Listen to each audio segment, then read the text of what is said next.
United states of আমেরিকাতে একটা conference হয়েছিল। কনফারেন্সটা হচ্ছে পৃথিবীর যত ধর্মগ্রন্থ আছে সবগুলো ধর্মগ্রন্থের 10 মিনিটের আবৃত্তি শোনানো হবে। ওখানে গিয়েছে শ্রীমত ভগবত গীতা, আলমা, Torah, old testament, new testament, Zend Avesta এবং আল্লাহর কোরআন ও সুবহানাল্লাহ। 10 মিনিট করে সময়, বিচারকের সামনে দুইটা বাটন, একটা গ্রিন বাটন, একটা রেড বাটন। আবৃত্তির সময় 10 মিনিট। চিল্লায় বলেন কয় মিনিট? সর্বশেষে মুসলমানদের ধর্মগ্রন্থ কোরআন আবৃত্তি করার জন্য ডাকা হয়েছে।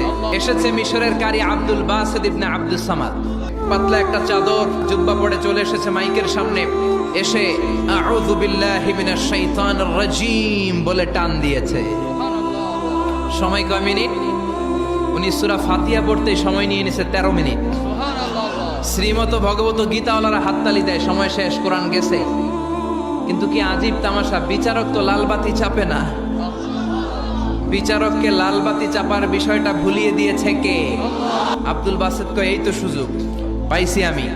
বিচারক যেহেতু লালবাতি চাপে না, আমি আরেকটা সূরা ধরি।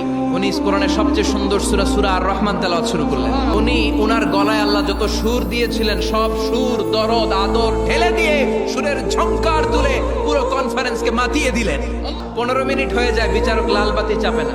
20 মিনিট, 25 মিনিট, 30 মিনিট হয়ে যায়, লালবাতি চাপে না। এদিকে অর্গানাইজিং কমিটির প্রধান চেয়ার থেকে উঠে এসে বিচারকের গায়ে ধাক্কা দিয়ে বলে, এই ম্যান! ওরে ধাক্কা দেওয়ার পরে বিচারক ভূত দেখার মতো চমকে উঠছে। কি? হ্যাঁ, লালবাতি। আবার যখন আব্দুল বাসিতের তেলাওয়াতের দিকে তাকায়, আবার বেহুশ। না পেরে বিচারক দাঁড়িয়ে বলে, ও আব্দুল বাসিত ইবনে আব্দুস সামাদ, আজকের এই প্রতিযোগিতায় তোর জন্য তেলাওয়াতের কোনো সময় নাই, তোর যত মনে চাই তুই পড়ে যা। কনফারেন্স শেষ হলো। এই বিচারকের বিরুদ্ধে মামলা হলো 3টা। কয়টা?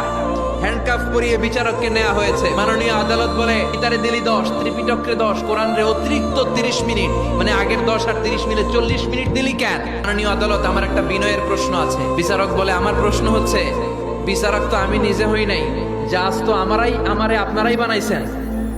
আমি তো ওদেরকে 10 মিনিট দিছি, ঠিক কিনা?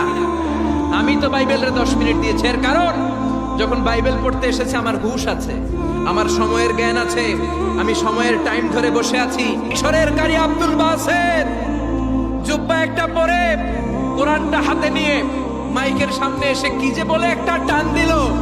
ওই টান দেওয়ার সাথে সাথে আর আমার হুঁশ নাই। কেমন করে আমি লালবাতি চাপবো তুমি বলো?